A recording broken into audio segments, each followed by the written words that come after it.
Divine Thoughts, a journey to the innermost recesses of our soul. Isho മിശിഹായ്ക്ക് സ്തുതിയായിരിക്കട്ടെ. കാലാവസ്ഥാ പ്രവചനം നമുക്കൊക്കെ സുപരിചിതമാണ്. ഭൂമിയുടെ ഭ്രമണത്തെയും സൂര്യചന്ദ്രന്മാരുടെ സ്ഥിതിയെയുമൊക്കെ നിരീക്ഷിക്കുന്ന വാനനിരീക്ഷകരായ ഭൗമിക ശാസ്ത്രജ്ഞര് പ്രപഞ്ചത്തിലും കാലാവസ്ഥയിലുമൊക്കെ സംഭവിക്കാനിരിക്കുന്ന ചില മാറ്റങ്ങളെക്കുറിച്ച്, വ്യതിയാനങ്ങളെക്കുറിച്ച് നമ്മെ ഓർമ്മിപ്പിക്കാറുണ്ട് വളരെ മുൻകൂട്ടി തന്നെ. പ്രകൃതിയിൽ സംഭവിച്ചേക്കാവുന്ന ചില ദുരന്തങ്ങളെക്കുറിച്ച് പോലും, ഭൂകമ്പത്തെ ആയാലും ഉരുൾപൊട്ടലിനെയും ഒക്കെ ആയാലും മുൻകൂട്ടിയുള്ള അറിയിപ്പ് ഇവർ നൽകാറുമുണ്ട്. ഇതെല്ലാ കാലത്തുമുള്ള ഒരു രീതി തന്നെയാണ്. നാം തന്നെയും ചിലപ്പോൾ ഒരു യാത്ര പുറപ്പെടുന്നതിന് മുൻപ് മാനത്തേക്ക് നോക്കിയിട്ട് കുടയെടുക്കണമോ വേണ്ടയോ എന്ന് ചിന്തിക്കാറില്ലേ? ഈ സാധാരണ അനുഭവത്തിൽ നിന്ന് നാം മനസ്സിലാക്കേണ്ട, പഠിക്കേണ്ട മറ്റൊരു വസ്തുതയിലേക്കാണ്, യാഥാർത്ഥ്യത്തിലേക്കാണ് ഇന്നത്തെ സുവിശേഷത്തിലൂടെ ഈശോ നമ്മുടെ ശ്രദ്ധ ക്ഷണിക്കുന്നത്. വിശുദ്ധ മത്തായി അറിയിച്ച സുവിശേഷം 24 അധ്യായത്തിന്റെ അവസാന ഭാഗത്തേക്ക് വരുമ്പോൾ അത്തിമരത്തിൽ നിന്ന് ഒരു പാഠം പഠിക്കുമെന്ന് പറഞ്ഞുകൊണ്ടാണ് ഈശോ ആരംഭിക്കുന്നത്. പലസ്തീനായില് അത്തിമരത്തിന്റെ ശാഖകൾ ഇളതാവുകയും ഇലകൾ തളിർക്കുകയും ചെയ്യുമ്പോൾ അത് വേനൽക്കാലത്തിന്റെ ആരംഭമാണ് എന്നുള്ളത് എല്ലാവർക്കും അറിയാം അവിടെ. അപ്പോൾ ഈ സർവ്വസാധാരണമായ അനുഭവത്തിൽ നിന്ന്, ഈ വൃക്ഷത്തിൽ നിന്ന്, പ്രകൃതിയിൽ നിന്ന് ഈ പാഠം പഠിക്കുന്നവർ നമുക്ക് ചുറ്റും സംഭവിക്കുന്ന അടയാളങ്ങള്, മനുഷ്യ സമൂഹത്തില്, മനുഷ്യ ജീവിതത്തിൽ സംഭവിക്കുന്ന, ദൈവമയക്കുന്ന അല്ലെങ്കിൽ സംഭവിച്ചുകൊണ്ടിരിക്കുന്ന കാര്യങ്ങളെ അടയാളങ്ങളായി തിരിച്ചറിയുവാനും മനുഷ്യപുത്രന്റെ രണ്ടാമത്തെ ആഗമനം ആസന്നമായിരിക്കുന്നു എന്നുള്ളത് മനസ്സിലാക്കുവാനും സാധിക്കണം എന്ന ആ ഒരു സത്യത്തിലേക്കാണ് ഈശോ നമ്മെ നയിക്കുന്നത്. ഏലിയാസ് ലീവാമൂശക്കാലത്താണ് നമ്മൾ. ഏലിയാസ് ലീവാമൂശക്കാലത്തിന്റെ ചിന്തകളിൽ പ്രധാനപ്പെട്ട ഒന്ന് നമ്മുടെ രക്ഷകനായ ഈശോ മിശിഹായുടെ മഹത്വപൂർണമായ രണ്ടാമത്തെ ആഗമനമാണ്. യുഗാന്ത്യത്തില് അവിടുന്ന് സകലരെയും നന്മ ചെയ്തവർക്ക് പ്രതിഫലം നൽകുവാനും തിന്മ ചെയ്തവർക്ക് ശിക്ഷ നൽകുവാനുമായി വരാനിരിക്കുന്ന ആ രാജകീയമായ വരവിനെയാണ് നമ്മൾ അനുസ്മരിക്കുന്നത് ഈ ആരാധനാ മത്സരത്തിലെ ഏലിയാസ് ലീവാമൂശക്കാലത്തിൽ. അതുകൊണ്ട് തന്നെയാണ് ഇന്നത്തെ വായനകളെല്ലാം തന്നെ മിശിഹായുടെ ദിനത്തെക്കുറിച്ച്, കർത്താവിന്റെ ദിനത്തെക്കുറിച്ചാണ് നമ്മെ ഓർമ്മിപ്പിക്കുക. എപ്പോഴാണ് ഈ ദിവസം വരുന്നത് എന്ന് ആർക്കും അറിയില്ല. അതുകൊണ്ട് നാം ഒരുങ്ങിയിരിക്കണമെന്നുള്ളതാണ് ഈ വായനകളിലൂടെ എല്ലാം സഭ നമ്മെ ഓർമ്മിപ്പിക്കുന്ന കാര്യം. വിശുദ്ധ മത്തായിയുടെ സുവിശേഷം 24, 25 അധ്യായങ്ങള്, ദീർഘമായ 2 അധ്യായങ്ങൾ. 24 അധ്യായത്തിൽ 50 വാക്യങ്ങളും 25-ൽ 45 വാക്യങ്ങളും ഉണ്ട്. 100ഓളം വാക്യങ്ങള് ഈ യുഗാന്ത പ്രഭാഷണമാണ്. ഗിരിപ്രഭാഷണത്തില് സുവിശേഷം ആരംഭിക്കുന്ന മത്തായി സുവിശേഷകൻ ഇത് അവസാന ഭാഗത്തേക്ക് എത്തുമ്പോഴേക്കും ഈ ഒരു യുഗാന്ത പ്രഭാഷണത്തോടെയാണ് ആ ദൈവരാജ്യത്തെക്കുറിച്ചുള്ള പ്രഘോഷണം അവസാനിപ്പിക്കുന്നത്. അപ്പോൾ ഈ 2 അധ്യായങ്ങളിലായിട്ട് വിവരിക്കുന്ന കാര്യങ്ങളുടെ ഏകദേശം മധ്യഭാഗത്താണ് അത്തിമരത്തിൽ നിന്ന് പാഠം പഠിക്കുവാനുള്ള ഈശോയുടെ ഉപദേശം. 24 അധ്യായത്തിന്റെ ആദ്യ ഭാഗത്ത് മനുഷ്യപുത്രന്റെ ആഗമനത്തെക്കുറിച്ച് പറയുമ്പോൾ അതിന് മുന്നോടിയായിട്ട് പ്രകൃതിയിൽ തന്നെ സംഭവിക്കുന്ന അടയാളങ്ങളെക്കുറിച്ച് പറയുന്നുണ്ട്. ഭൂകമ്പങ്ങൾ ഉണ്ടാകാം, ദുരന്തങ്ങൾ ഉണ്ടാകാം, രാജ്യം രാജ്യത്തിനെതിരായും ജനം ജനത്തിനെതിരായും തിരിയാം, കലഹങ്ങളും ഭിന്നതകളും ഒക്കെ ഉണ്ടാകാം. ഇതെല്ലാം മിശിഹായിലുള്ള വിശ്വാസത്തെ പ്രതി ഈശോയെ അനുഗമിക്കുന്നവർ സഹിക്കേണ്ടി വരും. ഈശോയുടെ നാമത്തിലുള്ള വിശ്വാസത്തെ പ്രതി, ഈശോയുടെ സുവിശേഷം പ്രഘോഷിക്കുന്നതിന്റെ പേരിൽ മർദ്ദിക്കപ്പെടും, വധശിക്ഷയ്ക്ക് അർഹരാകുകയും ചെയ്തേക്കാം എന്നെല്ലാമുള്ള മുന്നറിയിപ്പ് നൽകിയിട്ടാണ് ഈശോ ഇക്കാര്യം പറയുന്നത്. ഒരു കാര്യത്തെക്കുറിച്ച് അവിടുന്ന് എപ്പോഴും മുന്നറിയിപ്പ് നൽകുന്നുണ്ട്. വ്യാജ മിശിഹമാരെ സൂക്ഷിക്കണമെന്നും പറയുന്നുണ്ട്. ഞാനാണ് മിശിഹ എന്ന് പറഞ്ഞുകൊണ്ട് ചിലർ പ്രത്യക്ഷപ്പെടും. മിശിഹ ഇതാ അവിടെയുണ്ട്, ഇവിടെയുണ്ട് എന്ന് പറഞ്ഞ് പ്രത്യക്ഷപ്പെടും. അവരെ ആരെയും വിശ്വസിക്കരുത് എന്നും അവിടെ നിന്ന് മുൻകൂട്ടി പറയുന്നുണ്ട്. കാരണം കർത്താവിന്റെ ആഗമനത്തിന്റെ ദിവസം ആർക്കും അറിയില്ല, അത് പിതാവായ ദൈവം ആർക്കും വെളിപ്പെടുത്തിയിട്ടില്ല എന്നുള്ള കാര്യവും സ്വർഗത്തിലെ ദൂതന്മാർക്ക് പോലും അറിയില്ല എന്നാണ് ഈശോ പറയുന്നത്. അപ്പോൾ പക്ഷെ സുനിശ്ചിതമാണ് കർത്താവിന്റെ ആഗമനം. ഈ ആഗമനം സുനിശ്ചിതമായതുകൊണ്ട് അത് ഏത് സമയത്ത് സംഭവിച്ചാലും സ്വീകാര്യരായി കാണപ്പെടുന്ന രീതിയിൽ ജീവിക്കുവാനുള്ള കർത്തവ്യമാണ് നമുക്കുള്ളതെന്ന് അവിടുന്ന് ഓർമ്മിപ്പിക്കുകയാണ്.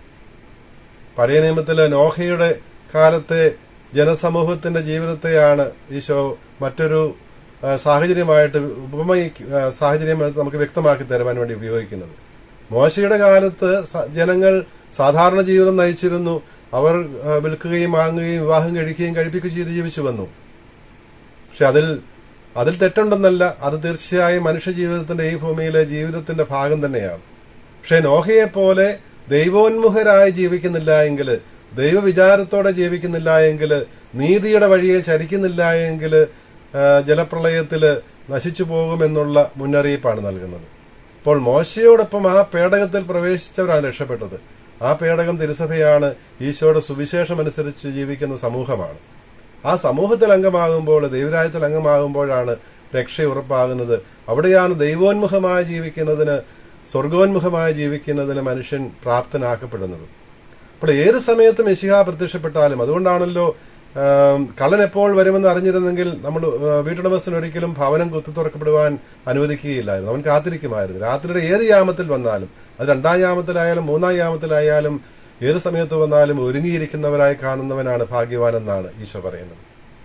2-ാം യാമം 3-ാം യാമം എന്നൊക്കെ പറയുമ്പോൾ 1-ാം യാമം അവിടെ അണ്ടർസ്റ്റുഡ് ആണല്ലോ. അപ്പോൾ അവിടെ അത് ബാല്യകാലത്തെയും, 2-ാം യാമം യൗവനകാലത്തെയും, 3-ാം യാമം വാർദ്ധക്യത്തെയുമാണ് സൂചിപ്പിക്കുന്നതെന്ന് സഭാപിതാക്കന്മാർ പറയും.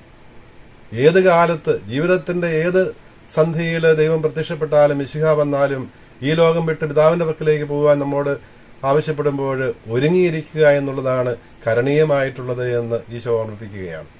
അതുകൊണ്ടാണ് 24-ാം അധ്യായത്തിന്റെ അവസാന ഭാഗത്ത് അവിടുന്ന് പറയുന്നുണ്ടല്ലോ, യജമാനൻ തന്റെ ഭവനത്തിന്റെ കാര്യസ്ഥതയെ ഏൽപ്പിച്ചിട്ട് വീട്ടുകാർക്ക് യഥാസമയത്ത് ഭക്ഷണം നൽകുവാൻ വേണ്ടിയുള്ള ദൗത്യം ഏൽപ്പിച്ചിട്ട് പോകുന്ന യജമാനന് സദൃശനാണ് ദൈവമെന്നാണ്. അപ്പോൾ ഈ കാര്യസ്ഥതയാണ്, കാര്യസ്ഥന്റെ റോളിലാണ് നാം ഓരോരുത്തരും ജീവിക്കുന്നത്. നമ്മെ ഏൽപ്പിച്ചിരിക്കുന്ന ദൗത്യം, നമ്മൾ ജീവിതത്തിൽ നിർവഹിക്കുവാനായി ദൈവം നമ്മെ ഏൽപ്പിച്ചിരിക്കുന്ന ആ കടമ നമ്മൾ ദൈവത്തിന്റെ പദ്ധതി അനുസരിച്ച് ജീവിക്കുമ്പോൾ, ആ ജീവിതാന്തസ്സിലൂടെ ദൈവത്തിന്റെ ഹിതം നിറവേറ്റുമ്പോൾ, ദൈവത്തിന്റെ ഹിതത്തിന് പൂർണ്ണമായി സമർപ്പിച്ചുകൊണ്ട് വിധേയരായി പെട്ടുകൊണ്ട് ജീവിക്കുമ്പോൾ, ഏത് സമയത്തും മിശിഹ പ്രത്യക്ഷപ്പെട്ടാലും നമ്മൾ സ്വീകാര്യരായി കാണപ്പെടും. അവിടുന്ന് നമ്മെ കൂട്ടിക്കൊണ്ട് ആ വിശുദ്ധരുടെ ഗണത്തിലേക്ക്, മാലാഖമാരുടെ ഗണത്തിലേക്ക്, സ്വർഗീയ ആരാധനയിലേക്ക് പ്രവേശിപ്പിക്കുകയും ചെയ്യും. ഈ കർത്താവിന്റെ ദിനത്തെക്കുറിച്ച് തന്നെയാണ് പഴയ നിയമത്തില് സക്കറിയ പ്രവാചകൻ 14-ാം അധ്യായത്തിൽ ആദ്യത്തെ വാക്യങ്ങൾ പറയുന്നത് നമ്മൾ വായിക്കുന്നുണ്ട്. കർത്താവിന്റെ ദിവസം വരുമ്പോൾ ആ മഹത്തായ ദിനത്തില് ഏത് സമയത്താണെന്ന് നമുക്ക് അറിയില്ല എങ്കിലും ആ കർത്താവിന്റെ ദിവസത്തിന്റെ പരിശുദ്ധരോടുകൂടിയാണ് അവിടുന്ന് വരാനിരിക്കുന്നത്. അന്ന് തുടർച്ചയായി പകലായിരിക്കും, രാത്രി ഉണ്ടായിരിക്കുകയില്ല എന്നാണ് പ്രവാചകൻ പറയുന്നത്. വൈകുന്നേരവും വെളിച്ചമുണ്ടായിരിക്കും. കാരണം എന്താണ് എന്ന് വെളിപാട് ഗ്രന്ഥകാരൻ 21-ാം അധ്യായത്തിൽ വ്യക്തമാക്കുന്നുണ്ട്. അവിടുത്തെ വെളിച്ചം മിശിഹ തന്നെയാണ്, ദൈവത്തിന്റെ കുഞ്ഞാടായ ഈശോ തന്നെയാണ്. ആ ദിനം കർത്താവിന് മാത്രമേ അറിയൂ എന്നും സക്കറിയ പ്രവാചകൻ മുന്നറിയിപ്പ് നൽകുന്നത് നമുക്ക് കാണാൻ സാധിക്കും. മറ്റൊരു കാര്യം പ്രവാചകൻ പറയുന്നത്, അന്ന് ജീവജലം ഓർസലമിൽ നിന്ന് പുറപ്പെട്ട് കിഴക്കോട്ടും വടക്കോട്ടും ഒഴുകുമെന്ന് പറയുന്നുണ്ട്. മിശിഹായിലൂടെ, മിശിഹായുടെ രക്ഷാകര കർമ്മത്തിലൂടെ, പെസഹാ രഹസ്യത്തിലൂടെ നമുക്ക് ലഭ്യമാകുന്ന കൃപാവരത്തെയാണ് ഈ കൃപാവരത്തിന്റെ എല്ലാം ഉറവിടമായ റൂഹാദ് കുരിശായെയാണ് ഈ ജീവജലം സൂചിപ്പിക്കുന്നത്. അത് കിഴക്കോട്ടും പടിഞ്ഞാറോട്ടും ഒഴുകുകയാണ്, എല്ലാ ദിശകളിലേക്കും ഒഴുകുകയാണ്.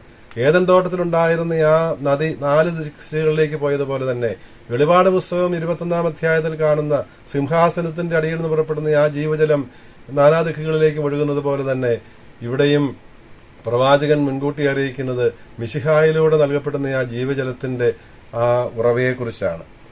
ഭൂമി മുഴുവനും കർത്താവ് രാജാവായി വാഴുന്നതായിരിക്കും ആ ദിവസമെന്നും പ്രവാചകൻ മുൻകൂട്ടി അറിയിക്കുന്നുണ്ട്. ഈ ദിനത്തെക്കുറിച്ചാണ് സംഖ്യയുടെ പുസ്തകത്തിൽ ആദ്യത്തെ വായനയിൽ വിജാതീയനായ പ്രവാചകനായിട്ട് പോലും ബാലാം പ്രവാചകൻ പറയുന്നുണ്ടല്ലോ, ഞാൻ അവനെ കാണുന്നു, അടുത്തല്ല, ഞാൻ അവനെ ദർശിക്കുന്നു, സമീപത്തല്ല എന്നെല്ലാം പറയുമ്പോൾ, അടുത്ത കാലത്തല്ല, സമീപത്തല്ല എന്ന് പറയുമ്പോൾ ഭാവിയിൽ വരാനിരിക്കുന്ന മിശിഹായെക്കുറിച്ചാണ്. അത് മിശിഹായുടെ മനുഷ്യാവതാരത്തെക്കുറിച്ചാകാം, അവിടുത്തെ 2ാമത്തെ ആഗമനത്തെക്കുറിച്ചുമാകാം പറയുന്നത്. 2ാമത്തെ ആഗമനവും സുനിശ്ചിതമാണ്.